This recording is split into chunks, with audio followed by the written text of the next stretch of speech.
찰리 멍거, 지혜로 부를 쌓은 남자. 성공보다 현명함을 택한 인생의 이야기. 시청하시기 전에 구독과 좋아요, 정중히 부탁드립니다. 챕터 1. 가난한 소년 책에서 세상을 배우다. 1924년 1월 1일, 미국 중서부 네브래스카 주 오마하에서 한 아이가 태어났다. 이름은 찰스 토마스 멍거. 그는 훗날 세계에서 가장 영향력 있는 투자자이자 사상가 중 한 명이 되지만 그 시작은 지극히 평범했다. 아버지 알프레드 멍거는 지역 법률 사무소를 운영하는 변호사였고 어머니 플로렌스는 전형적인 중산층 가정주부였다. 멍거 가족은 부유하지도 가난하지도 않은 전형적인 미국 중산층이었다. 하지만 어린 찰리에게는 다른 아이들과 확연히 다른 점이 있었다. 그는 끊임없이 질문했고 멈추지 않고 생각했으며 무엇보다 책을 손에서 놓지 않았다. 동네 아이들이 공놀이를 하며 뛰어다닐 때 찰리는 오마하 공공도서관 구석 자리에 앉아 있었다. 그의 손에는 늘 두꺼운 책이 들려 있었다. 멍거는 훗날 이렇게 회상했다. 나는 다리가 2개 달린 책이었다. 아침에 눈을 뜨면 책을 읽고 학교에서 돌아오면 책을 읽었다. 잠들기 전까지 나는 활자 속에 살았다. 그에게 책은 단순한 취미가 아니라 세상을 이해하는 창문이었고 미래를 준비하는 도구였다. 어린 찰리가 읽은 책의 범위는 놀라웠다. 역사, 과학, 철학, 심리학, 경제학, 수학, 생물학까지 그는 장르를 가리지 않았다. 다른 아이들이 만화책을 읽을 때 그는 벤저민 프랭클린의 자서전을 읽었다. 친구들이 모험 소설에 빠져 있을 때 그는 애덤 스미스의 국부론을 탐독했다.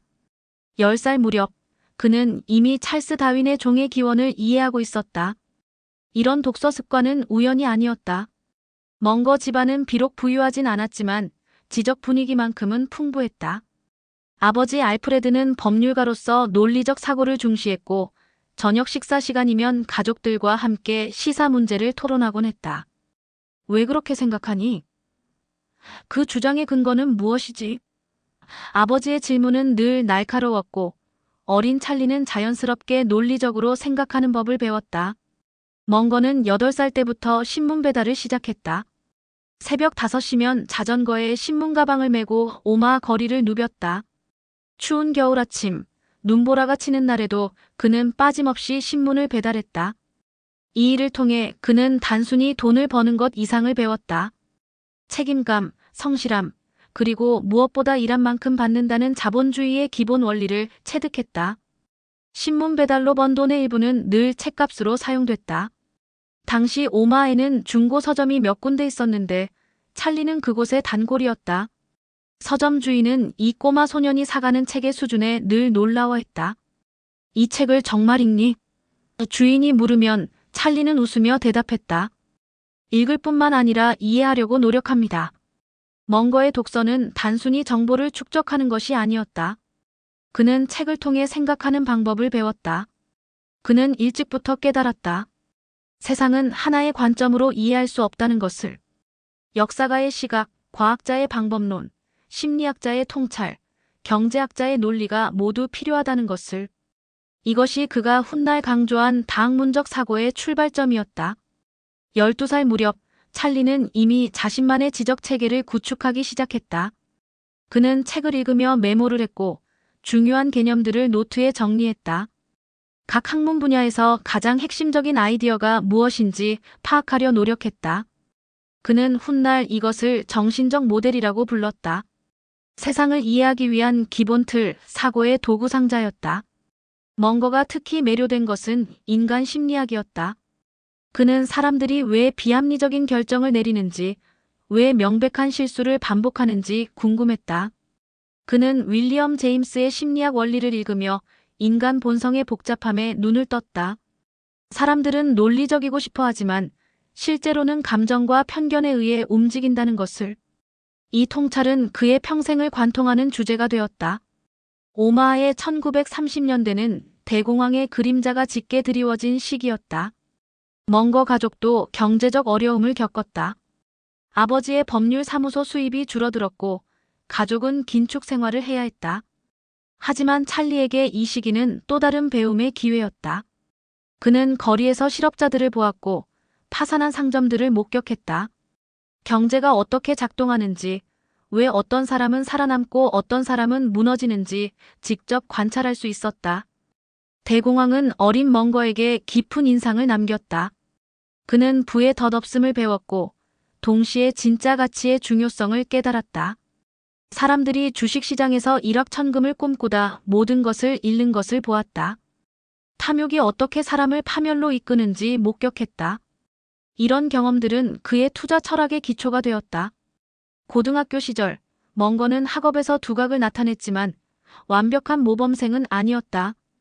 그는 관심 있는 과목에만 집중했고 지루하다고 느끼는 수업은 대충 넘겼다. 교사들은 이 독특한 학생을 어떻게 다뤄야 할지 몰랐다.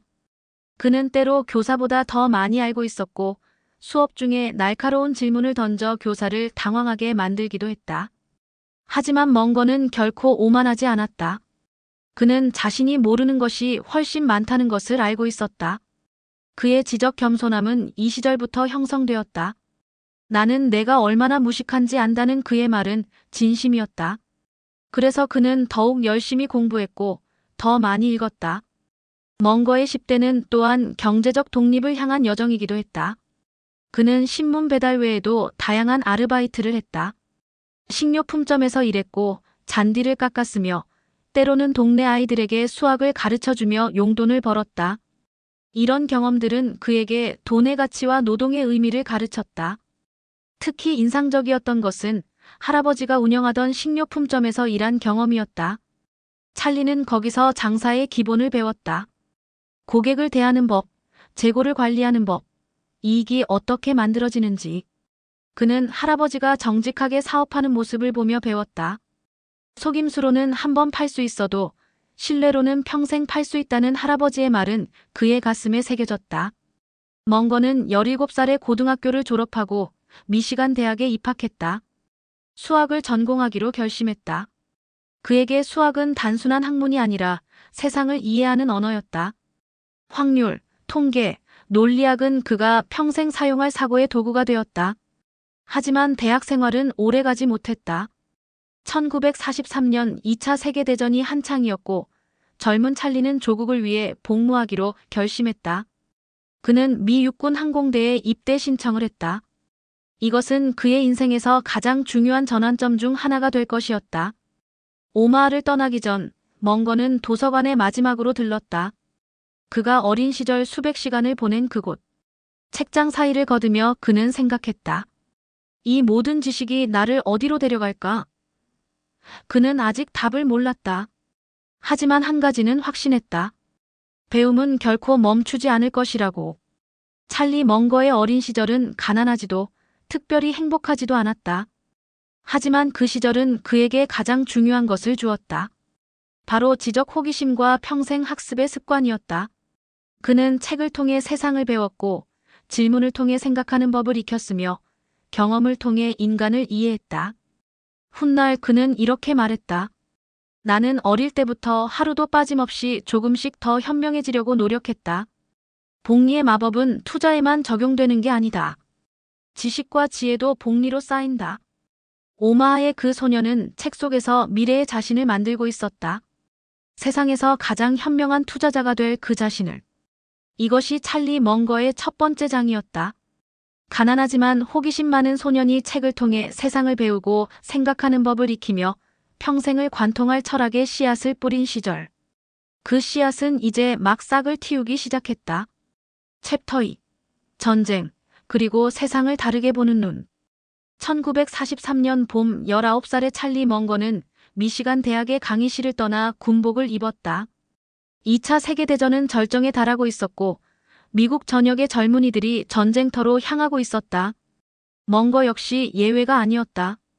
그는 미 육군 항공대에 지원했고 기상학을 공부하게 되었다. 조종사가 되기 위한 첫걸음이었다. 캘리포니아 패서디나의 칼텍으로 배치된 찰리는 그곳에서 기상학과 연력학을 배웠다. 군대는 그에게 엄격한 규율과 체계적인 사고를 요구했다. 하지만 놀랍게도 멍거는 이 환경을 즐겼다. 그에게 군대는 또 하나의 거대한 학습 실험실이었다. 기상 패턴을 분석하고 대기 압력을 계산하며 복잡한 수학 공식을 실제 상황에 적용하는 것. 이 모든 것이 그의 지적 호기심을 자극했다. 멍거는 군 복무 중에도 책을 손에서 놓지 않았다. 다른 병사들이 휴식 시간에 카드놀이를 하거나 담배를 피울 때 그는 막사구석에 앉아 책을 읽었다. 동료들은 이 이상한 친구를 신기하게 바라봤다. 전쟁 중에도 공부를 하다니 넌 정말 특이한 놈이야. 하지만 멍거는 개의치 않았다. 그는 알고 있었다. 전쟁은 언젠가 끝날 것이고 그때 자신에게 남는 것은 바로 지식이라는 것을. 1944년 멍거는 정식으로 육군 항공대 소위로 임관했다. 20살의 나이에 그는 B-29 슈퍼포트리스 폭격기의 기상장교가 되었다. 이 거대한 폭격기는 당시 최첨단 기술의 결정체였고 멍거는 비행 임무마다 날씨를 예측하고 분석하는 중요한 역할을 맡았다. 한 번의 잘못된 예측이 수십 명의 목숨을 앗아갈 수 있는 상황. 그는 책임감의 무게를 온몸으로 느꼈다. 전쟁은 멍거에게 책에서 배울 수 없는 것들을 가르쳤다. 첫 번째는 인간의 비이성이었다. 그는 전쟁터에서 사람들이 얼마나 쉽게 공포에 굴복하는지, 얼마나 빠르게 이성을 잃는지 목격했다. 적군이 다가온다는 소문 하나에 병사들은 패닉에 빠졌고 근거 없는 두려움이 퍼지면 전체 부대가 혼란에 빠졌다. 멍거는 이런 현상을 주의 깊게 관찰했다. 그는 심리학 책에서 읽었던 내용이 눈앞에서 펼쳐지는 것을 보았다. 군중 심리 확증 편향, 권위에 대한 맹목적 복종. 이론으로만 알던 개념들이 생생한 현실이 되었다. 어느 날 밤, 멍거는 일기장에 이렇게 썼다. 인간은 생각보다 훨씬 더 감정적이고 훨씬 덜 합리적이다. 이것을 이해하지 못하면 세상을 이해할 수 없다. 전쟁 중 멍거가 배운 두 번째 교훈은 통계와 확률의 중요성이었다. 비행 임무는 본질적으로 확률 게임이었다. 날씨, 적의 대공포, 기계적 결함. 모든 것이 불확실했다. 그는 각 요소의 확률을 계산하고 위험을 최소화하는 방법을 연구했다. 그는 깨달았다. 완벽한 확실성은 존재하지 않는다는 것을. 중요한 것은 확률적 사고를 통해 최선의 결정을 내리는 것이었다. 멍거는 동료 장교들과 체스와 포커를 두며 시간을 보냈다. 하지만 그에게 이것은 단순한 놀이가 아니었다.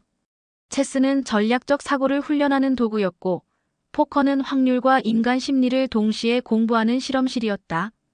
그는 상대방의 블러핑을 읽는 법을 배웠고 좋지 않은 패를 받았을 때 언제 포기해야 하는지 배웠다. 이런 교훈들은 훗날 그의 투자 철학에 고스란히 녹아들었다. 1945년 전쟁이 막바지에 접어들 무렵 멍거는 알래스카 노메 기지에 배치되었다. 이곳은 황량하고 고립된 곳이었다. 겨울이면 영하 40도까지 내려가는 혹독한 환경. 하지만 멍거에게 이것은 축복이었다. 전투가 거의 없었기 때문에 그는 많은 자유시간을 가질 수 있었다. 그는 이 시간을 독서와 사색에 바쳤다. 알래스카의 긴 겨울밤, 멍거는 막사에서 혼자 책을 읽었다. 그는 벤저민 프랭클린의 자서전을 여러 번 반복해서 읽었다. 프랭클린의 실용주의, 근면함, 그리고 무엇보다 지적 정직함이 그를 매료시켰다. 프랭클린처럼 멍거도 자신의 성격과 사고방식을 개선하기 위해 노력했다. 그는 자신의 결점을 목록으로 만들고 하나씩 고쳐나가기로 결심했다. 그가 발견한 자신의 가장 큰 결점은 조급함이었다. 빠른 답을 원하고 즉각적인 결과를 기대하는 성향. 멍거는 이것을 고치기 위해 의식적으로 노력했다. 어려운 문제를 만나면 즉시 답을 찾으려 하지 않고 시간을 두고 깊이 생각했다. 중요한 결정을 내릴 때는 하루나 이틀 기다렸다. 이런 훈련을 통해 그는 인내심을 기르고 충동적인 판단을 억제하는 법을 배웠다. 전쟁은 또한 멍거에게 죽음에 대한 깊은 성찰을 하게 만들었다. 그는 동료 병사들이 죽는 것을 보았다. 어제까지 함께 웃고 떠들던 친구가 오늘은 이 세상에 없었다. 이런 경험은 그에게 삶의 유한함과 시간의 소중함을 일깨웠다. 그는 생각했다. 인생은 짧다. 그러니 시간을 낭비할 수 없다. 매 순간을 의미 있게 살아야 한다. 멍거는 전쟁 중에도 미래를 준비했다. 그는 전쟁이 끝나면 법대에 진학하기로 마음먹었다. 법률은 논리적 사고와 언어 능력을 요구하는 분야였고 또한 실용적이었다. 변호사가 되면 안정적인 수입을 얻을 수 있을 것이고 그 돈으로 진짜 하고 싶은 일을 할 수 있을 것이라고 생각했다. 하지만 여기에 문제가 있었다. 멍거는 학부를 졸업하지 못했다. 전쟁 때문에 대학을 중퇴했기 때문에 정식으로는 로스쿨에 지원할 자격이 없었다. 하지만 멍거는 포기하지 않았다. 그는 알래스카에서도 독학으로 법률 서적을 공부하기 시작했다. 헌법, 계약법, 불법행위법, 두꺼운 교과서들을 혼자서 읽어나갔다. 놀랍게도 전쟁이 끝난 후 멍거는 하버드 로스쿨에 입학 허가를 받았다. 정확히 어떻게 가능했는지는 명확하지 않지만 그의 군 복무 경력, 칼텍에서의 우수한 성적, 그리고 무엇보다 그의 독학 능력과 열정이 입학 사정관들을 설득했던 것으로 보인다. 이것은 멍거의 인생에서 중요한 전환점이었다. 1945년 8월, 일본이 항복하면서 전쟁이 끝났다. 멍거는 군복을 벗고 민간인으로 돌아왔다. 그는 21살이었고 앞으로 무엇을 할 것인지 명확히 알고 있었다. 하버드에 가서 법률을 공부하고 변호사가 되고 그 다음엔 아직 정확히는 몰랐지만 뭔가 큰 일을 하리라는 확신이 있었다. 전쟁이 멍거에게 준 가장 큰 선물은 냉정함이었다. 극한 상황에서도 패닉에 빠지지 않고 감정에 휩쓸리지 않으며 논리적으로 사고하는 능력. 이것은 타고난 재능이 아니라 의식적인 훈련의 결과였다. 그는 자신의 감정을 관찰하는 법을 배웠고 두려움을 인정하면서도 그것에 지배당하지 않는 법을 익혔다. 멍거는 훗날 전쟁 경험에 대해 이렇게 말했다. 전쟁은 끔찍했지만 나를 성장시켰다. 나는 거기서 인간의 본성을 배웠다. 사람들이 압박 속에서 어떻게 행동하는지, 공포가 어떻게 판단력을 흐리는지, 그리고 이성이 얼마나 귀중한지. 이런 교훈들은 돈으로 살 수 없다. 전쟁은 또한 멍거에게 겸손을 가르쳤다. 그는 자신이 통제할 수 없는 것이 세상에 얼마나 많은지 깨달았다. 날씨, 운, 타이밍. 아무리 똑똑하고 준비된 사람이라도 운이 나쁘면 실패할 수 있었다. 반대로 준비되지 않은 사람도 운이 좋으면 살아남을 수 있었다. 하지만 멍거는 결론을 내렸다. 운은 통제할 수 없지만 준비는 할 수 있다. 그리고 장기적으로 보면 준비된 사람이 이긴다. 1946년 가을, 멍거는 매사추세츠주 케임브리지에 도착했다. 하버드 로스쿨의 붉은 벽돌 건물들이 그를 맞이했다. 이곳은 미국 최고의 법률가들을 배출하는 곳이었고 경쟁은 치열했다. 하지만 멍거는 두려워하지 않았다. 그는 알래스카의 영하 40도 추위를 견뎌냈고 전쟁의 공포를 이겨냈다. 법대 공부가 그보다 어려울 리 없었다. 하버드에서 멍거는 처음으로 자신과 비슷한 수준의 지성들을 만났다. 동기들은 모두 뛰어났고 교수들은 가차없었다. 소크라테스식 문답법으로 진행되는 수업에서 학생들은 끊임없이 질문을 받았고 논리적으로 답해야 했다. 멍거는 이런 환경을 사랑했다. 지적 자극이 넘쳤고 매일 새로운 것을 배웠다. 법대에서 멍거가 가장 좋아한 과목은 계약법이었다. 계약은 본질적으로 인간 간의 약속이고 그 약속이 어떻게 법적으로 구속력을 갖는지 연구하는 학문이었다. 멍거는 여기서 중요한 원칙을 배웠다. 명확성의 중요성, 말과 글의 정확함, 그리고 무엇보다 신뢰의 가치. 계약은 신뢰 위에 세워진다. 신뢰가 없으면 모든 거래가 무너진다. 하버드에서 3년을 보내는 동안 멍거는 우수한 성적을 유지했다. 그는 상위 10% 안에 들었고 졸업할 때는 마그나 쿰 라우데 아너즈를 받았다. 하지만 그에게 더 중요했던 것은 성적이 아니라 사고방식이었다. 법률적 추론, 판례 분석, 논리적 논증. 이런 기술들은 평생 사용할 도구가 되었다. 1948년 24살의 찰리 멍거는 하버드 로스쿨을 졸업했다. 전쟁과 법대를 거치며 그는 완전히 다른 사람이 되어 있었다. 오마하의 그 책벌레 소녀는 이제 날카로운 지성과 냉철한 판단력을 갖춘 젊은 법률가가 되었다. 그는 캘리포니아로 향했다. 새로운 삶을 시작하기 위해. 그는 아직 몰랐다. 법률은 그의 최종 목적지가 아니라 출발점에 불과하다는 것을. 전쟁에서 돌아온 멍거는 이제 세상을 다르게 보는 눈을 가졌다. 감정보다 이성을, 충동보다 인내를, 희망보다 확률을 중시하는 사람이 되었다. 이것이 그를 범상한 사람과 구별짓는 특징이 될 것이었다. 챕터 3. 법정에서 배운 인간의 본성. 1948년 가을, 찰리 멍거는 캘리포니아 로스앤젤레스에 도착했다. 하버드 로스쿨을 우수한 성적으로 졸업한 그는 라이트 앤드 게럿이라는 유명 로펌에 입사했다. 24살의 젊은 변호사가 시작하기에는 더없이 좋은 출발이었다. 사무실은 다운타운의 고층 빌딩에 있었고 동료들은 모두 명문대 출신이었으며 고객들은 부유한 기업과 개인들이었다. 하지만 멍거는 곧 깨달았다. 변호사라는 직업이 자신이 상상했던 것과는 다르다는 것을. 그는 법대에서 정의와 논리를 배웠지만 실제 법률 실무는 그보다 훨씬 복잡하고 때로는 추악했다.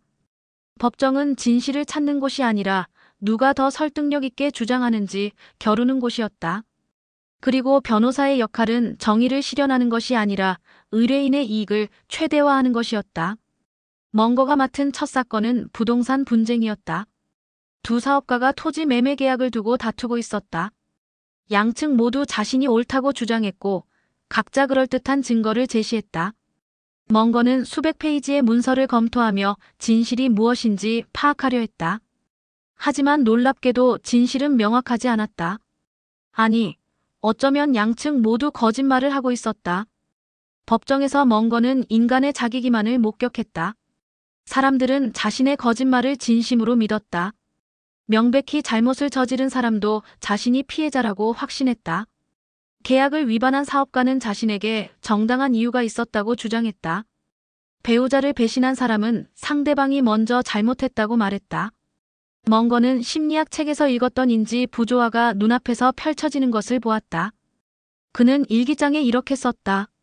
사람들은 자신이 생각하는 것보다 훨씬 덜 합리적이다. 그들은 진실을 원하는 것이 아니라 자신의 믿음을 정당화할 증거를 원한다. 변호사의 일은 의뢰인에게 그 증거를 제공하는 것이다. 하지만 나는 이런 일을 평생 하고 싶지 않다. 멍거가 특히 충격을 받은 것은 이혼 소송이었다. 한때 서로 사랑했던 부부가 법정에서 서로를 파괴하려 했다. 재산을 나누는 과정에서 인간의 탐욕과 복수심이 적나라하게 드러났다. 아이들의 양육권을 두고 다투는 부모들을 보며 멍거는 인간관계의 취약함을 깨달았다. 사랑도 신뢰도 약속도 얼마나 쉽게 무너지는지. 어느 날 한 부유한 사업가가 멍거를 찾아왔다. 그는 세금을 회피할 방법을 찾고 있었다. 합법적인 범위 내에서 최대한 세금을 줄이고 싶다는 것이었다. 멍거는 그의 재무 상황을 검토했고 실제로 몇 가지 세금 절감 방안을 찾아낼 수 있었다. 하지만 그 과정에서 불편함을 느꼈다. 법의 허점을 이용해 세금을 회피하는 것이 기술적으로는 합법이지만 도덕적으로는 옳지 않다고 생각했다. 멍거는 고민했다. 변호사로서 그는 의뢰인의 이익을 대변해야 했다. 하지만 인간으로서 그는 자신의 양심에 따라야 했다. 결국 그는 의뢰인에게 솔직하게 말했다. 제가 도와드릴 수는 있습니다. 하지만 이것이 정말 옳은 일인지 한 번 더 생각해 보시기 바랍니다. 의뢰인은 화를 내며 다른 변호사를 찾아갔다. 멍거는 수수료를 잃었지만 자존심을 지켰다. 이런 경험을 통해 멍거는 중요한 원칙을 확립했다. 그는 절대로 자신이 믿지 않는 일을 하지 않기로 결심했다.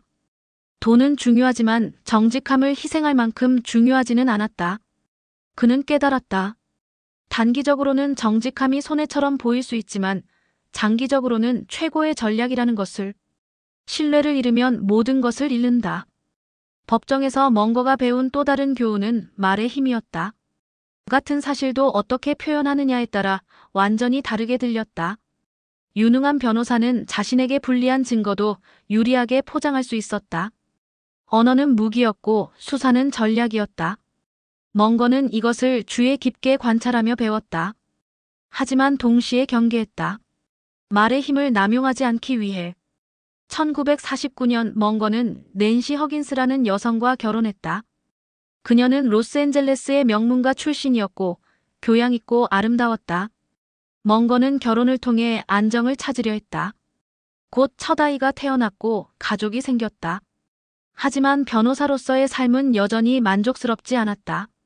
멍건은 점점 더 명확하게 깨달았다. 그는 변호사로 평생을 보내고 싶지 않았다. 법률 실무는 지적으로 자극적이지 않았고 시간당 수수료를 받는 것은 부를 쌓는 효율적인 방법이 아니었다. 그는 계산했다. 아무리 열심히 일해도 시간은 제한되어 있고 따라서 수입에도 한계가 있었다. 진짜 부자가 되려면 다른 방법이 필요했다. 그가 주목한 것은 의뢰인들이었다. 성공한 사업가들. 그들은 변호사에게 시간당 수백 달러를 지불하면서도 별로 아까워하지 않았다. 왜냐하면 그들은 자신의 시간을 팔지 않기 때문이었다. 그들은 사업을 소유했고 자산을 소유했으며 그 자산이 그들을 위해 돈을 벌었다. 멍건은 생각했다. 나도 저렇게 되어야 한다. 법정에서 멍건은 수많은 사업 분쟁을 다루며 사업의 원리를 배웠다. 어떤 사업이 성공하고 어떤 사업이 실패하는지, 계약은 어떻게 작성되어야 분쟁을 피할 수 있는지, 파트너십은 왜 그렇게 자주 무너지는지, 이 모든 것이 값진 교훈이었다. 그는 다른 사람들의 실수로부터 배웠다. 특히 인상적이었던 것은 파산 사건들이었다. 멍건은 여러 파산 사건을 맡으며 사업이 어떻게 무너지는지 자세히 관찰했다. 대부분의 경우 파산은 갑작스럽지 않았다. 작은 문제들이 누적되고 경영진이 현실을 부정하며 결국 회복 불가능한 지경에 이르렀다. 멍건은 배웠다. 문제를 조기에 인식하고 정직하게 대면하는 것이 생존의 열쇠라는 것을. 그는 또한 탐욕이 어떻게 사람을 파괴하는지 보았다. 성공한 사업가가 더 큰 이익을 줬다가 과도한 레버리지를 사용하고 결국 모든 것을 잃는 경우. 멍건은 이런 사례들을 메모했다. 그는 훗날 나는 성공 사례보다 실패 사례에서 더 많이 배웠다고 말했다. 실패는 피해야 할 함정을 보여주었고 그것을 아는 것만으로도 성공에 한 걸음 더 가까워질 수 있었다. 1950년대 초 멍건은 로펌에서 일하는 것 외에 작은 부동산 투자를 시작했다. 그는 저평가된 부동산을 찾아 매입하고 리모델링하거나 개발한 후 되팔았다. 이것은 그의 첫 번째 진짜 사업 벤처였다. 법률 지식은 계약서를 검토하는 데 유용했고 분석적 사고는 거래의 경제성을 판단하는 데 도움이 되었다. 첫 번째 부동산 거래는 작은 아파트 건물이었다. 멍건은 저축한 돈과 은행 대출로 이 건물을 매입했다. 그는 직접 세입자를 관리하고 수리를 감독하며 임대료를 수금했다. 이 과정에서 그는 실제 사업이 얼마나 번거롭고 힘든지 깨달았다. 하지만 동시에 흥미진진했다. 자신의 판단에 따라 행동하고 그 결과를 직접 보는 것. 이것은 법률 실무에서는 느낄 수 없는 만족감이었다. 부동산 투자는 성공적이었다. 몇 년 안에 멍건은 초기 투자금의 2배를 벌었다. 그는 깨달았다. 이것이 부를 쌓는 방법이라는 것을. 시간을 팔지 않고 자산을 소유하고 그 자산이 가치를 창출하게 하는 것. 법정에서 멍거가 배운 가장 중요한 교훈은 평판의 가치였다. 그는 일부 변호사들이 단기적 이익을 위해 평판을 훼손하는 것을 보았다. 거짓 증언을 유도하거나 증거를 조작하거나 비윤리적인 전술을 사용하는 것. 처음에는 성공하는 것처럼 보였다. 하지만 결국 그들의 평판은 무너졌고 아무도 그들을 신뢰하지 않게 되었다. 반대로 정직하고 공정한 변호사들은 시간이 지나면서 더 많은 의뢰인을 얻었다. 사람들은 신뢰할 수 있는 변호사를 원했고 그런 평판은 어떤 광고보다 효과적이었다. 멍건은 결론을 내렸다. 평판은 평생 쌓아야 하지만 한순간에 무너질 수 있다. 그러니 절대로 위험에 빠뜨려서는 안 된다. 1953년 멍건은 중요한 결정을 내렸다. 그는 로펌을 떠나 자신의 법률 사무소를 열기로 했다. 더 이상 누군가를 위해 일하지 않고 자신의 방식대로 일하고 싶었다. 그는 몇몇 동료들과 함께 작은 사무실을 열었다. 멍거, 톨스 앤드 올슨이라는 이름이었다. 자신의 사무소를 운영하면서 멍거는 더 많은 자유를 얻었다. 그는 자신이 믿는 의뢰인만 선택할 수 있었고 자신의 원칙에 따라 일할 수 있었다. 또한 더 많은 시간을 부동산 투자에 할애할 수 있었다. 그는 점점 더 명확하게 자신의 미래를 그렸다. 법률은 안정적인 수입을 제공하는 수단이고 진짜 부는 투자를 통해 쌓을 것이라고. 법정에서의 10년은 멍거를 변화시켰다. 그는 인간 본성의 어두운 면을 보았다. 탐욕, 질투, 자기기만, 복수심. 하지만 동시에 고귀함도 보았다. 정직, 용기, 책임감, 신뢰. 그는 어떤 사람이 되고 싶은지 명확히 알게 되었다. 멍거는 이렇게 정리했다. 법정은 인간의 실험실이다. 거기서 당신은 사람들이 압박받을 때 어떻게 행동하는지 볼 수 있다. 그리고 중요한 것은 당신 자신이 그런 상황에서 어떻게 행동할 것인지 결정하는 것이다. 그는 자신의 원칙을 확립했다. 정직은 협상의 대상이 아니다. 단기적 이익보다 장기적 평판이 중요하다. 그리고 진짜 부는 시간을 파는 것이 아니라 가치를 창출하는 것에서 나온다. 법률가 찰리 멍거는 이제 투자자 찰리 멍거로 변화하기 시작했다. 그는 여전히 변호사였지만 그의 마음은 이미 다른 곳을 향하고 있었다. 그는 준비하고 있었다. 진짜 게임을 위해. 챕터 4. 워렌 버핏과의 운명적 만남. 1959년 여름 로스앤젤레스의 어느 저녁 식사 자리. 35세의 찰리 멍거는 친구의 초대로 한 모임에 참석했다. 그날 저녁 그의 인생을 바꿀 만남이 기다리고 있었다. 오마하에서 온 젊은 투자자 29살의 워렌 버핏이었다. 두 사람은 처음 만나자마자 대화에 빠져들었다. 주식시장, 기업가치, 투자 철학. 대화는 밤늦게까지 이어졌고 다른 사람들이 하나둘 자리를 떠난 후에도 그들은 계속 이야기했다. 마치 오랫동안 헤어져 있던 친구처럼, 아니 어쩌면 전생에서 알던 사이처럼 그들은 완벽하게 통했다. 버핏은 벤저민 그레이엄의 제자였다. 그레이엄은 가치 투자의 아버지로 불리는 사람으로 주식을 내재 가치보다 싸게 사서 가치가 회복되면 파는 전략을 가르쳤다. 버핏은 이 방법으로 이미 상당한 성공을 거두고 있었다. 그는 저평가된 기업을 찾아내는 데 천재적이었고 숫자를 읽는 능력이 탁월했다. 하지만 멍거는 다른 관점을 제시했다. 워렌, 싼 것을 사는 것도 좋지만 훌륭한 것을 사는 것은 어떨까요? 이 한마디는 버핏의 투자 철학에 혁명을 일으켰다. 그레이엄의 방식은 싼 가격에 집중했다. 형편없는 회사라도 충분히 싸면 사는 것이었다. 하지만 멍거는 질적 가치를 강조했다. 뛰어난 경영진, 강력한 경쟁 우위, 지속 가능한 비즈니스 모델. 멍거는 설명했다. 담배꽁초를 줍는 것처럼 투자하면 한두 모금은 공짜로 피울 수 있어요. 하지만 그게 다입니다. 반면에 훌륭한 사업은 수십 년 동안 가치를 창출합니다. 복리의 마법이 작동하려면 시간이 필요하고 시간을 견딜 수 있는 것은 질 좋은 사업뿐입니다. 버핏은 즉시 이해했다. 그는 명석했고 새로운 아이디어를 빠르게 받아들였다. 멍거의 관점은 그의 사고방식을 완전히 바꿔놓았다. 버핏은 훗날 이렇게 회상했다. 찰리를 만나기 전까지 나는 단순히 싸게 사서 비싸게 파는 사람이었다.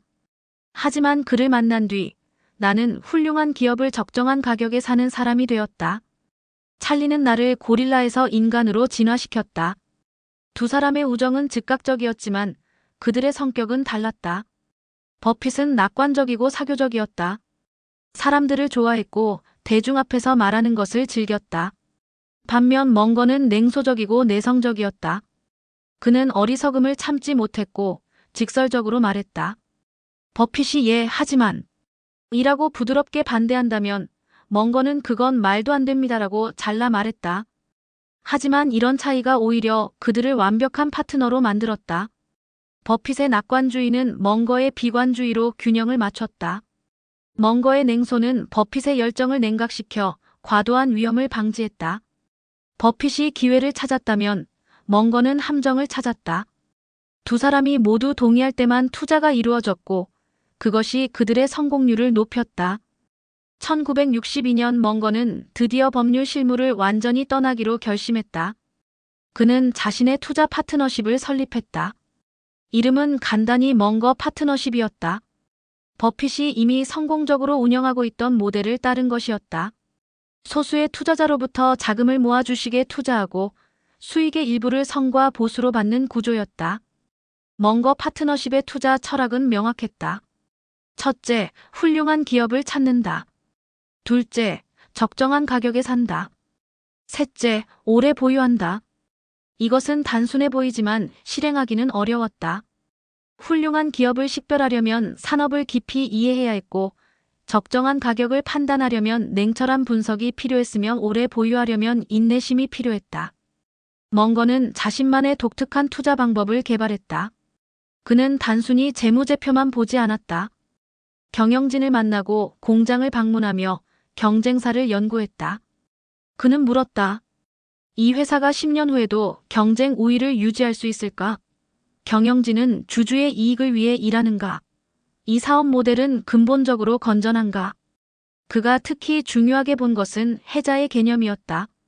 중세성을 둘러싼 해자처럼 경쟁자의 침입을 막는 보호막, 강력한 브랜드, 독점적 기술, 네트워크 효과, 전환 비용. 이런 것들이 기업의 해자를 만들었다. 해자가 넓고 깊을수록 기업은 오랫동안 높은 수익을 유지할 수 있었다. 멍거와 버핏은 자주 전화로 투자 아이디어를 논의했다. 한번 통화가 시작되면 몇 시간씩 이어졌다. 그들은 기업을 해부하듯 분석했다. 강점과 약점, 기회와 위협. 멍거가 이 회사의 경영진은 멍청합니다라고 말하면 버핏은 웃으며 하지만 가격이 정말 싸잖아라고 대답했다. 그러면 멍거는 싼 데는 이유가 있습니다라고 반박했다. 이런 대화를 통해 그들은 더 나은 결정을 내렸다. 1960년대 중반 두 사람은 함께 첫 번째 대형 투자를 실행했다. 블루칩 스탬프라는 회사였다. 이 회사는 슈퍼마켓에서 사용하는 쿠폰 프로그램을 운영했다. 고객들은 물건을 사면 스탬프를 받았고 스탬프를 모아 상품으로 교환할 수 있었다. 비즈니스 모델은 단순했지만 강력했다. 고객들이 스탬프를 받고 실제로 교환하기까지 시간이 걸렸고 그 사이에 회사는 현금을 보유하고 있었다. 이것은 일종의 무이자 대출이었다. 멍거와 버핏은 블루칩 스탬프의 잠재력을 보았다. 그들은 지분을 매입하기 시작했고 점차 경영권을 확보했다. 그리고 이 회사가 보유한 현금을 사용해 다른 사업을 인수하기 시작했다. 이것이 그들의 투자 제국을 건설하는 초석이 되었다. 멍거가 버핏에게 준 또 다른 중요한 교훈은 반전사고였다. 대부분의 사람들은 어떻게 성공할까? 라고 묻지만 멍거는 어떻게 실패를 피할까? 라고 물었다. 그는 칼 야콥이라는 수학자의 말을 자주 인용했다. 반대로 뒤집어라, 항상 반대로 뒤집어라. 멍거는 설명했다. 투자에서 성공하고 싶다면 먼저 무엇이 당신을 실패하게 만드는지 연구하라. 과도한 레버리지, 이해하지 못하는 사업, 나쁜 파트너, 자만심. 이런 것들을 피하기만 해도 당신은 대부분의 투자자를 이긴다. 이것은 혁명적인 사고방식이었다. 무엇을 할지가 아니라 무엇을 하지 말지를 먼저 정하는 것. 두 사람이 함께 개발한 또 다른 원칙은 능력의 범위였다. 멍거는 말했다. 자신이 이해하는 것에만 투자하라. 범위를 넓히려고 노력하되 현재 범위 밖의 것에는 손대지 마라. 이것은 겸손의 표현이었다. 모든 것을 알 수는 없다는 것을 인정하고 자신이 아는 분야에서만 게임을 하는 것. 버핏은 이 원칙을 열렬히 받아들였다. 그는 기술주를 피했는데 자신이 그 산업을 충분히 이해하지 못한다고 생각했기 때문이다. 1990년대 말 닷컴 버블 때 모든 사람이 인터넷 주식에 몰려들었지만 버핏은 참여하지 않았다. 사람들은 그가 시대에 뒤떨어졌다고 비웃었다. 하지만 버블이 터졌을 때 누가 옳았는지 명백해졌다. 멍거와 버핏의 우정은 단순히 비즈니스 파트너십을 넘어섰다. 그들은 진정한 친구가 되었다. 서로의 가족을 알았고 휴가를 함께 보냈으며 끊임없이 대화했다. 그들의 우정의 기초는 상호 존중과 지적 정직함이었다. 그들은 서로에게 거짓말하지 않았고 불편한 진실도 숨기지 않았다. 버핏은 멍거에 대해 이렇게 말했다. 찰리는 내가 아는 가장 똑똑한 사람이다. 그는 2초 안에 문제의 핵심을 꿰뚫는다. 나는 그의 판단을 완전히 신뢰한다. 그가 안 된다고 하면 나는 더 이상 생각하지 않는다. 이런 신뢰는 수십 년에 걸쳐 쌓인 것이었다. 1965년 버핏은 버크셔 해서웨이라는 섬유회사를 인수했다. 처음에는 실수처럼 보였다. 섬유산업은 사양산업이었고 회사는 수익성이 낮았다. 하지만 버핏은 이 회사를 투자회사로 전환하기 시작했다. 섬유사업에서 나오는 현금을 사용해 다른 사업을 인수하는 것이었다. 멍거는 버핏의 이런 전략을 지지했다. 그는 조언했다. 나쁜 사업은 빨리 정리하고 좋은 사업에 집중하라. 감정에 휘둘리지 마라. 섬유사업이 오래된 사업이라고 해서 애착을 가질 필요는 없다. 이것은 냉혹한 조언이었지만 옳았다. 결국 버크셔는 섬유사업에서 완전히 철수하고 보험과 투자에 집중했다. 멍거와 버핏이 함께 확립한 투자 원칙 중 하나는 부는 행동하지 않는 데서 생긴다는 것이었다. 대부분의 투자자는 너무 자주 거래했다. 시장이 조금만 움직여도 사고 팔았다. 하지만 멍거와 버핏은 달랐다. 그들은 좋은 기회가 올 때까지 몇 년이고 기다렸다. 그리고 기회가 오면 크게 베팅했다. 멍거는 야구에 비유했다. 투자는 삼진 아웃이 없는 야구와 같다. 당신은 완벽한 공이 올 때까지 기다릴 수 있다. 나쁜 공을 칠 필요가 없다. 시장은 당신에게 끊임없이 기회를 제공하지만 대부분은 나쁜 기회다. 좋은 기회만 선택하면 된다. 1970년대 초까지 멍거 파트너십은 연평균 20%가 넘는 수익률을 기록했다. 이것은 시장 평균을 크게 웃도는 성과였다. 멍거는 부유해졌지만 그의 생활 방식은 크게 바뀌지 않았다. 그는 여전히 검소했고 과실을 싫어했다. 그에게 중요한 것은 돈 자체가 아니라 게임이었다. 올바른 결정을 내리는 지적 도전. 버핏과 멍거의 파트너십은 20세기 투자 역사에서 가장 성공적인 협력 중 하나가 되었다. 그들은 서로를 더 나은 투자자로 만들었다. 버핏은 멍거로부터 질적 가치를 배웠고 멍거는 버핏으로부터 낙관주의를 배웠다. 두 사람의 합은 각자의 능력을 합친 것보다 컸다. 멍거는 훗날 이렇게 회상했다. 워렌을 만난 것은 내 인생에서 가장 행운이었다. 우리는 함께 더 멀리 갈 수 있었다. 혼자였다면 절대 도달하지 못했을 곳에 함께 도달했다. 오마하 소년과 로스앤젤레스 변호사. 두 사람의 만남은 운명이었고 그들의 우정은 전설이 되었다. 챕터 5. 실패 속에서 배운 단순함의 미학. 1953년 찰리 멍거의 삶은 겉으로 보기에 완벽했다. 성공적인 변호사, 아름다운 아내, 세 자녀. 하지만 그의 결혼 생활은 속으로 무너지고 있었다. 아내 낸시와의 관계는 점점 더 멀어졌고 대화는 줄어들었으며 집은 차가워졌다. 1953년 결국 두 사람은 이혼했다. 이혼은 멍거에게 큰 타격이었다. 경제적으로도 어려웠지만 감정적으로는 더 힘들었다. 그는 자녀들과 떨어져 살아야 했고 가정이 깨진 것에 대한 죄책감에 시달렸다. 밤이면 혼자 아파트에서 자신의 삶을 돌아보았다. 무엇이 잘못되었을까? 어디서부터 틀어진 걸까? 하지만 멍거는 자기 연민에 빠지지 않았다. 그는 이혼을 통해 중요한 교훈을 배웠다. 첫째, 돈만으로는 행복을 살 수 없다는 것. 둘째, 관계에는 지속적인 노력이 필요하다는 것. 셋째, 자신의 실수를 인정하고 받아들이는 것이 치유의 첫걸음이라는 것. 그는 일기에 썼다. 나는 일에만 집중했고 가족을 소홀히 했다. 이것은 온전히 내 책임이다. 1956년 멍거는 낸시 베리 보스웰이라는 여성을 만났다. 그녀는 스탠퍼드 대학을 졸업한 지적인 여성이었고 멍거의 독특한 성격을 이해하고 받아들였다. 두 사람은 이듬해 결혼했고 이번에는 멍거가 배웠던 교훈들을 실천하려 노력했다. 일과 가정의 균형, 배우자와의 소통, 아이들과의 시간. 두 번째 결혼은 평생 지속되었고 진정한 동반자 관계가 되었다. 하지만 가장 큰 시련은 1955년에 찾아왔다. 멍거의 9살 난 아들 테디가 백혈병 진단을 받았다. 1950년대의 의학 수준으로는 소아 백혈병은 거의 사형 선고나 다름없었다. 멍거는 최고의 의사들을 찾아다녔고 가능한 모든 치료법을 시도했다. 하지만 소용없었다. 멍거는 매일 병원을 찾아가 아들의 손을 잡고 앉아 있었다. 작은 몸으로 고통받는 아들을 보며 그는 자신의 무력함에 절망했다. 돈도 지식도 인맥도 소용없었다. 아무것도 할 수 없었다. 법정에서 논리로 승부하던 변호사, 투자에서 냉철한 판단을 내리던 그가 완전히 무너졌다. 1955년 여름 테디는 세상을 떠났다. 멍건은 아들의 장례식에서 눈물을 흘렸다.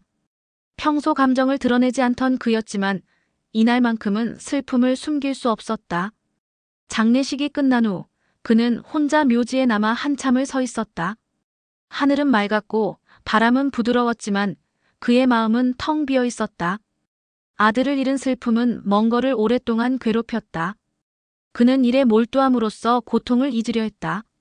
낮에는 법률사무소에서 일했고 밤에는 투자 분석을 했다. 친구들은 그가 너무 많이 일한다고 걱정했지만 멍거는 멈출 수 없었다. 일만이 그를 정신적 붕괴로부터 지켜주는 방패였다. 하지만 시간이 지나면서 멍거는 다른 방식으로 슬픔을 다루기 시작했다. 그는 스토아 철학에서 위안을 찾았다.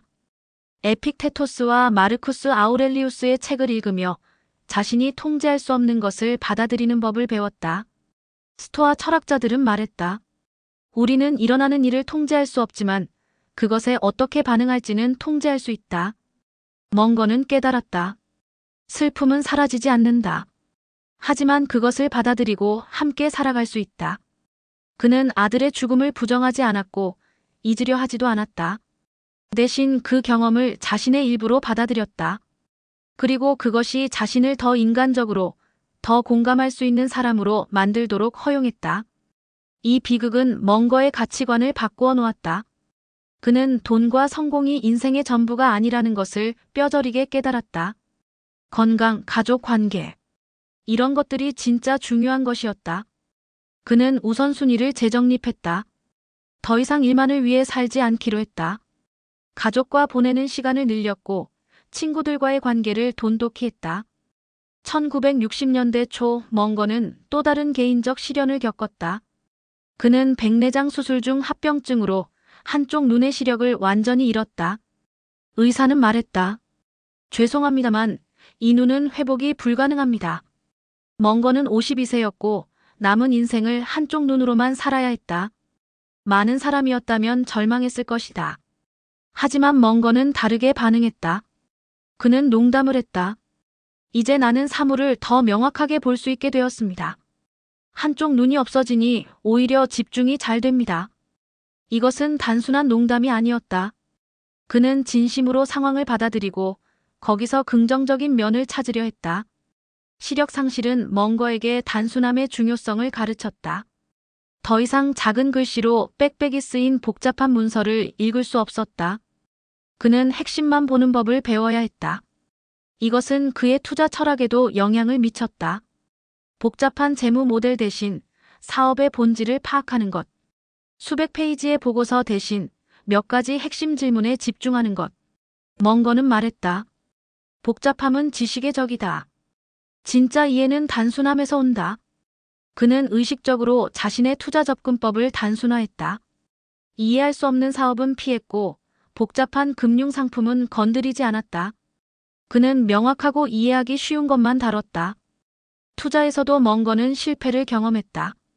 1973-1974년 시장 폭락 때 그의 포트폴리오는 가치의 절반 이상을 잃었다. 투자자들은 패닉에 빠졌고 일부는 자금을 회수하겠다고 위협했다. 멍거는 밤잠을 이루지 못했다. 다른 사람들의 돈을 맡아 운용하는데 그것을 반토막 냈다는 사실이 그를 괴롭혔다. 하지만 멍거는 원칙을 지켰다. 그는 패닉 속에서 팔지 않았다. 오히려 더 샀다. 좋은 기업들이 터무니없이 싸게 거래되고 있었기 때문이다.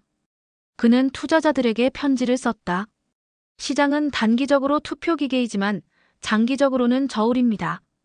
우리가 소유한 기업들의 본질적 가치는 변하지 않았습니다. 시간이 지나면 시장은 이것을 인식할 것입니다. 몇 년 후 시장은 회복했고 멍거의 포트폴리오는 새로운 최고치를 기록했다. 하지만 이 경험은 멍거에게 중요한 교훈을 남겼다. 시장은 예측 불가능하다. 아무리 똑똑해도 단기적 변동을 피할 수 없다. 중요한 것은 변동성을 견디는 것이다. 그리고 그러기 위해서는 자신이 소유한 것에 대한 확신이 필요하다. 멍건은 이렇게 정리했다. 나는 틀릴 때마다 더 똑똑해진다. 실수는 최고의 선생님이다. 단 그 실수로부터 배울 의지가 있다면. 그는 자신의 모든 투자 실수를 기록했다. 왜 잘못된 결정을 내렸는지, 어떤 신호를 놓쳤는지, 다음에는 어떻게 피할 수 있는지.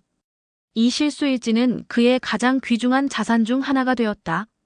개인적 비극과 투자 실패를 겪으며 멍건은 점점 더 단순한 삶을 추구하게 되었다. 그는 불필요한 물건을 버렸고 복잡한 사회 활동을 줄였다. 진짜 중요한 것에만 집중했다. 가족 소수의 친한 친구들, 독서, 그리고 투자. 그의 사무실은 검소했고 그의 옷차림은 평범했다. 사람들은 물었다. 당신은 이렇게 부유한데 왜 그렇게 검소하게 사십니까? 멍건은 대답했다. 나는 돈을 많이 쓰는 것이 행복을 가져다 준다고 믿지 않습니다. 오히려 단순함이 자유를 줍니다. 소유물이 적을수록 당신은 더 자유롭습니다. 물건이 당신을 소유하지 않습니다. 멍건은 스스로를 위한 규칙들을 만들었다. 첫째, 이해하지 못하는 것에 투자하지 않는다. 둘째, 신뢰할 수 없는 사람과 거래하지 않는다. 셋째, 탐욕이 판단을 흐리게 하지 않도록 한다. 넷째, 남과 비교하지 않는다. 이런 규칙들은 단순해 보이지만 지키기는 어려웠다. 특히 모든 사람이 다르게 행동할 때. 1970년대 후반, 멍건은 자신의 파트너십을 청산하기로 결정했다. 그는 개별 투자자들을 관리하는 것이 지쳤고 더 단순한 구조를 원했다. 그는 워렌 버핏과 더 긴밀히 협력하기로 했다. 1978년 멍건은 공식적으로 버크셔 해서웨이의 부회장이 되었다. 이제 그는 한 회사에만 집중할 수 있었다. 멍거의 단순함에 대한 철학은 그의 의사결정 방식에도 반영되었다. 그는 복잡한 의사결정 프레임워크를 만들지 않았다. 대신 몇 가지 핵심 질문만 했다. 이것이 옳은 일인가? 10년 후에도 이 결정을 자랑스럽게 생각할 수 있을까? 이것이 실패하면 우리는 회복할 수 있을까? 이 세 가지 질문으로 대부분의 결정을 내릴 수 있었다. 그는 또한 체크리스트의 힘을 믿었다. 비행기 조종사들이 이륙 전에 체크리스트를 사용하듯 투자 결정을 내리기 전에도 체크리스트를 사용했다. 경영진은 정직한가? 사업 모델은 이해 가능한가? 경쟁 우위는 지속 가능한가? 가격은 합리적인가? 간단한 질문들이지만 이것들이 대부분의 나쁜 투자를 걸러냈다. 멍건은 실패로부터 배운 가장 중요한 교훈을 이렇게 요약했다. 인생은 당신이 계획한 대로 흘러가지 않는다. 예상치 못한 비극이 찾아오고 계획은 무너지며 꿈은 산산조각 난다. 하지만 그것이 끝이 아니다. 중요한 것은 어떻게 일어나느냐가 아니라 어떻게 반응하느냐다. 나는 최악의 순간에도 앞으로 나아갈 힘을 찾았다. 그리고 그 과정에서 더 강해졌다. 실패와 비극을 겪으며 멍건은 변화했다. 더 이상 젊은 시절의 오만한 변호사가 아니었다. 그는 겸손해졌고 공감 능력이 생겼으며 인생의 복잡함을 이해하게 되었다. 동시에 그는 더 단순해졌다. 불필요한 것들을 버리고 핵심에 집중하며 진짜 중요한 것만 추구했다. 그의 사무실 벽에는 간단한 문구가 걸려 있었다. 복잡함은 멍청한 사람의 변명이다. 이것은 자신에게 하는 경고였다. 문제가 복잡해 보인다면 그것은 아직 제대로 이해하지 못했다는 뜻이다. 진짜 이해는 단순함으로 이어진다. 그리고 단순함 속에 자유와 부가 있다. 챕터 6. 지혜로 남은 노년의 철학. 2000년대 초반, 찰리 멍건은 80살을 넘겼다. 대부분의 사람들이 은퇴하고 여생을 편안히 보낼 나이였다. 하지만 멍건은 달랐다. 그는 여전히 매일 아침 일찍 일어나 신문을 읽었고 책을 탐독했으며 투자 결정에 참여했다. 그의 정신은 어느 때보다 날카로웠다. 버크셔 해서웨이의 연례 주주총회에서 멍건은 워렌 버핏 옆에 앉아 있었다. 버핏이 질문을 받으면 길게 설명했지만 멍건은 한마디로 요약했다. 나는 거기에 덧붙일 것이 없습니다. 그의 간결함은 전설이 되었다. 하지만 때때로 그가 입을 열면 그 한마디가 버핏의 긴 설명보다 더 깊은 통찰을 담고 있었다. 어느 해 주주총회에서 한 젊은 투자자가 물었다.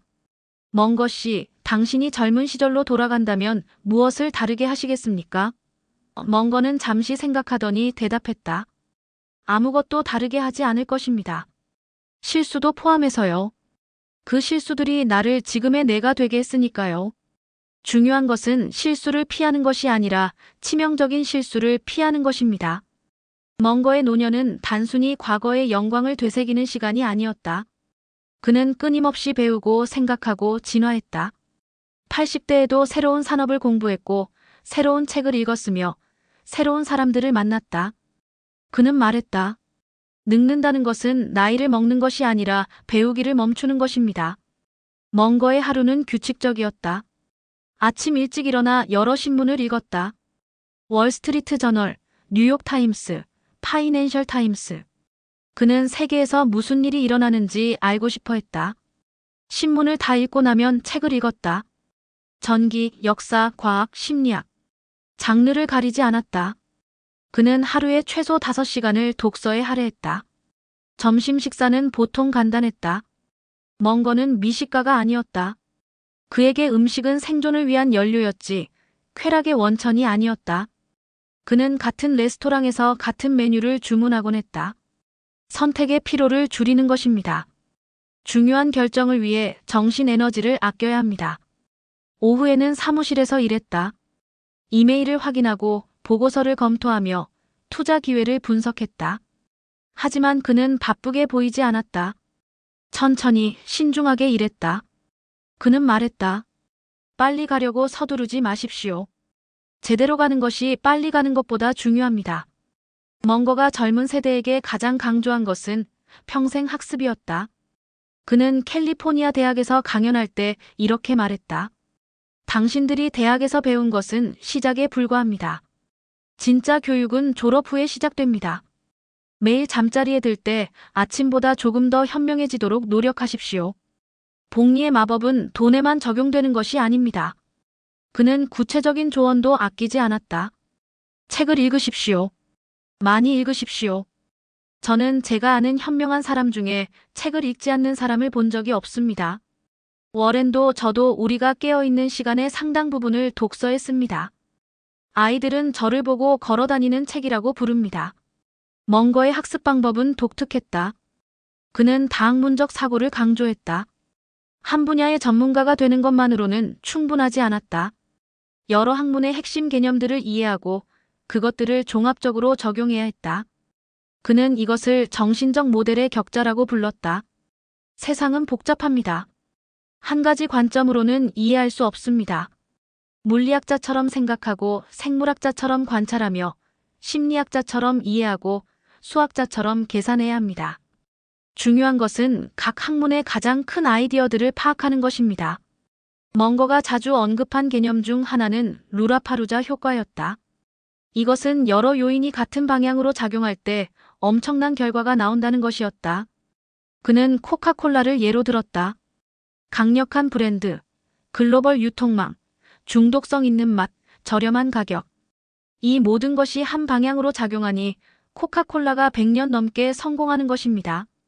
심리학은 멍거가 특히 중요하게 여긴 분야였다. 그는 인간의 비합리성을 이해하는 것이 투자에서 가장 큰 우위라고 믿었다. 사람들은 자신이 합리적이라고 생각하지만 실제로는 수많은 심리적 편향에 사로잡혀 있습니다. 이것을 이해하면 다른 사람들의 실수로부터 이익을 얻을 수 있습니다. 그는 25가지 심리적 편향을 정리했다. 확증 편향, 사회적 증거의 원리 권위에 대한 복종, 손실 회피 성향. 멍거는 이런 편향들이 어떻게 작동하는지 설명했고 어떻게 그것들을 극복할 수 있는지 가르쳤다. 자신의 편향을 인식하는 것만으로도 당신은 대부분의 사람들보다 앞서게 됩니다. 멍거가 강조한 또 다른 원칙은 반전 사고였다. 그는 독일 수학자 칼 야코비의 말을 자주 인용했다. 반대로 뒤집어라, 항상 반대로 뒤집어라.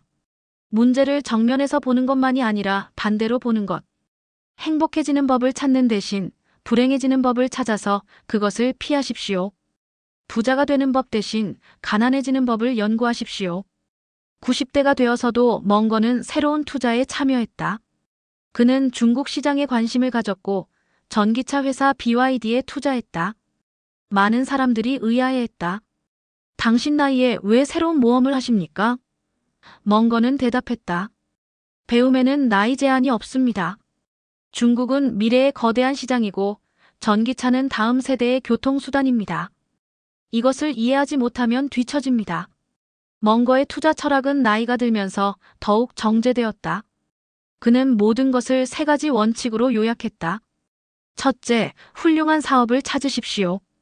둘째, 합리적인 가격에 사십시오. 셋째, 아무것도 하지 마십시오. 이것이 전부입니다. 간단하지만 실행하기는 어렵습니다. 그는 젊은 투자자들에게 인내심을 강조했다. 투자는 빨리 부자가 되는 방법이 아닙니다. 천천히 확실하게 부자가 되는 방법입니다. 복리는 시간이 필요합니다. 기다릴 수 있는 사람이 이깁니다. 문제는 요즘 사람들은 아무도 기다리고 싶어 하지 않는다는 것입니다. 멍건은 돈에 대한 건강한 관점을 가지고 있었다. 그는 부유했지만 검소하게 살았다. 같은 집에서 수십 년을 살았고 화려한 차를 몰지 않았으며 명품을 사지 않았다. 돈의 목적은 자유입니다.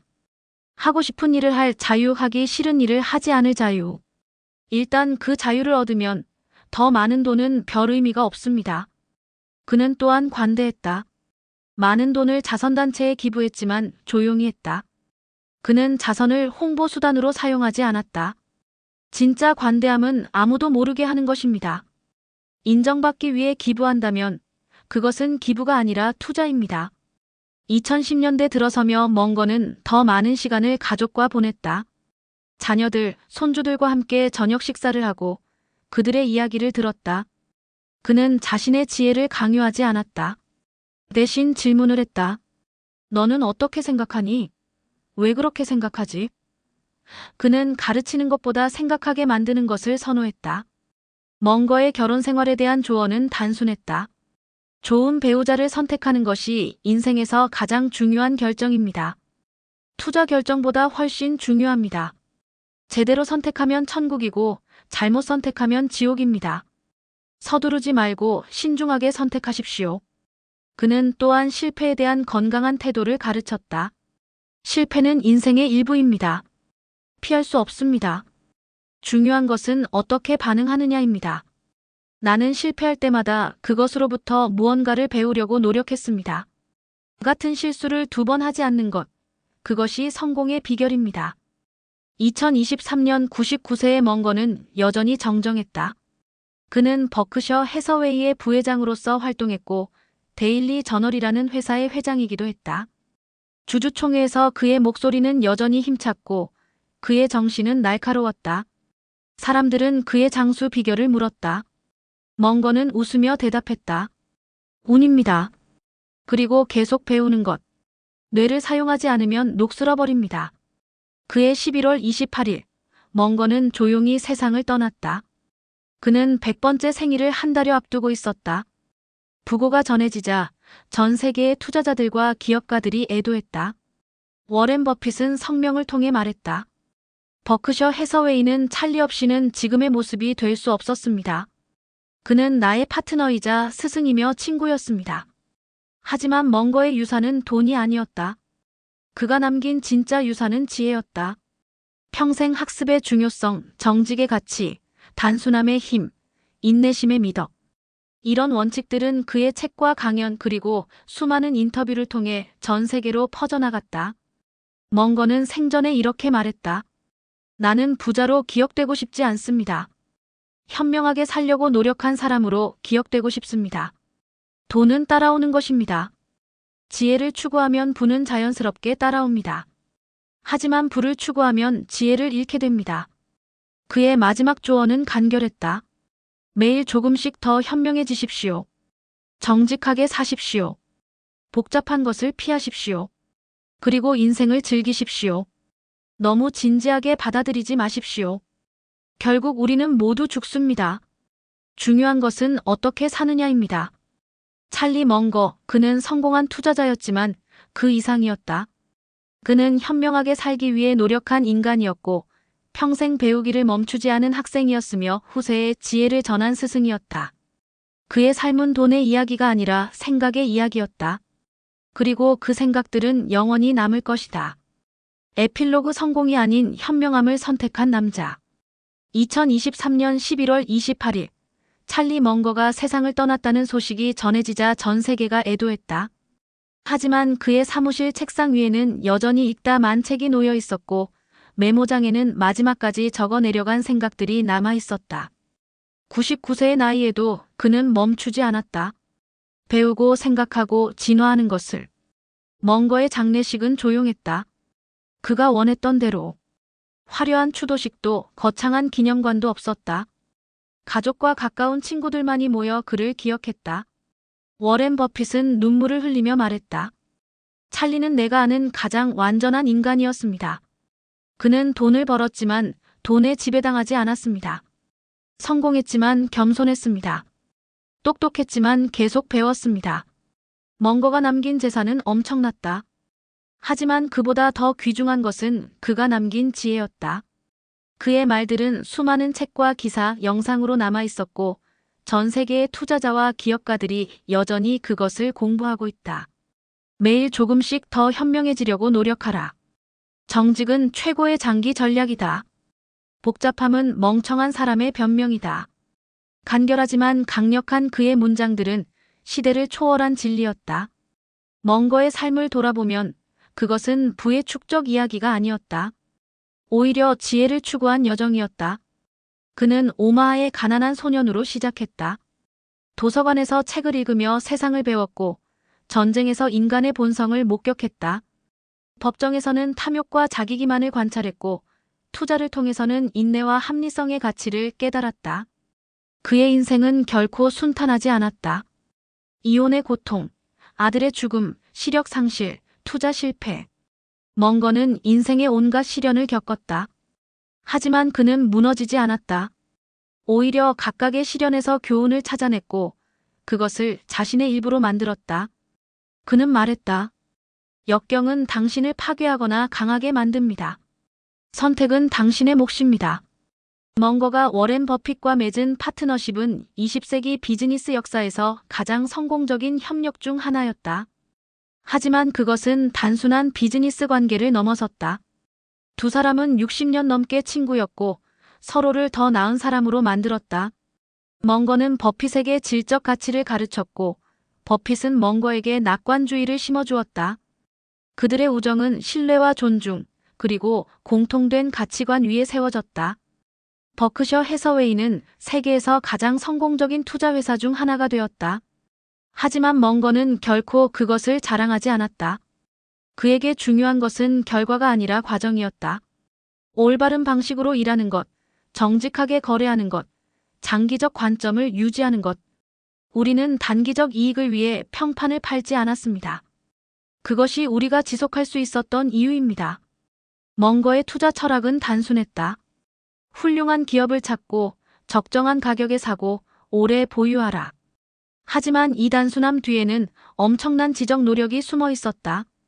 수천 권의 책을 읽고 수백 개의 산업을 연구하며 수십 년의 경험을 축적한 결과였다. 그는 말했다. 단순함은 무지가 아닙니다. 복잡함을 완전히 이해한 후에 도달하는 경지입니다. 오늘날 실리콘밸리의 젊은 기업가들, 월스트리트의 투자자들, 전 세계의 경영자들이 여전히 먼거의 말을 인용한다. 그의 지혜는 투자를 넘어 인생 전반에 적용되기 때문이다. 어떻게 생각할 것인가? 어떻게 결정할 것인가? 어떻게 살 것인가? 먼거는 이 모든 질문에 명확한 답을 제시했다. 그가 강조한 다학문적 사고는 이제 교육의 새로운 패러다임이 되었다. 한 분야의 전문가가 되는 것만으로는 부족하다. 여러 학문의 핵심 개념들을 이해하고 종합적으로 사고해야 한다. 먼거는 이것을 평생 실천했고 그것이 그를 다른 투자자들과 구별짓는 특징이었다. 먼거가 남긴 가장 중요한 메시지는 아마도 이것일 것이다. 성공보다 현명함을 선택하라. 그는 부자가 되었지만 그것이 목표는 아니었다. 그의 목표는 매일 조금씩 더 현명해지는 것이었다. 돈은 그 과정에서 자연스럽게 따라온 부산물이었다. 지혜를 추구하면 부가 따라옵니다. 하지만 부를 추구하면 둘 다 잃을 수 있습니다. 멍거의 검소한 생활 방식은 많은 사람들에게 영감을 주었다. 그는 억만장자였지만 평범한 집에서 살았고 화려한 차를 몰지 않았으며 명품을 사지 않았다. 그에게 진짜 사치는 시간의 자유였다. 하고 싶은 일을 할 자유, 하기 싫은 일을 하지 않을 자유. 자유는 돈으로 살 수 있는 가장 귀중한 것입니다. 일단 자유를 얻으면 더 많은 돈은 의미가 없습니다. 그의 마지막 인터뷰에서 멍거는 이렇게 말했다. 나는 운이 좋았습니다. 좋은 시대에 태어났고 좋은 나라에서 자랐으며 훌륭한 파트너를 만났습니다. 하지만 운만으로는 충분하지 않습니다. 당신은 준비되어 있어야 합니다. 기회가 왔을 때 그것을 알아보고 잡을 수 있도록. 찰리 멍거는 이제 없지만 그의 지혜는 영원히 남는다. 그가 남긴 책들, 강연들, 인터뷰들은 계속해서 새로운 세대에게 영감을 줄 것이다. 그는 증명했다. 돈이 아니라 지혜가 진짜 부라는 것을. 성공이 아니라 현명함이 진짜 목표라는 것을. 그의 묘비에는 간단한 문구만 새겨져 있다. 그는 평생 배웠다. 이것이 찰리 멍거의 전부를 말해준다. 오마하의 소녀는 세계에서 가장 현명한 사람 중 한 명이 되었다. 책을 통해, 경험을 통해, 실패를 통해. 그리고 그 여정은 단 하루도 멈추지 않았다. 멍거가 세상에 남긴 마지막 메시지는 명확하다. 사람들이 미친 짓을 할 때 가만히 있는 용기. 그게 진짜 부자들의 비밀이다. 군중이 탐욕에 빠질 때 냉정함을 유지하고 공포가 퍼질 때 기회를 보며 모두가 복잡하게 만들 때 단순함을 추구하는 것. 이것이 찰리 멍거가 평생 실천한 철학이었고 우리 모두가 배워야 할 지혜다. 시청해주셔서 감사합니다.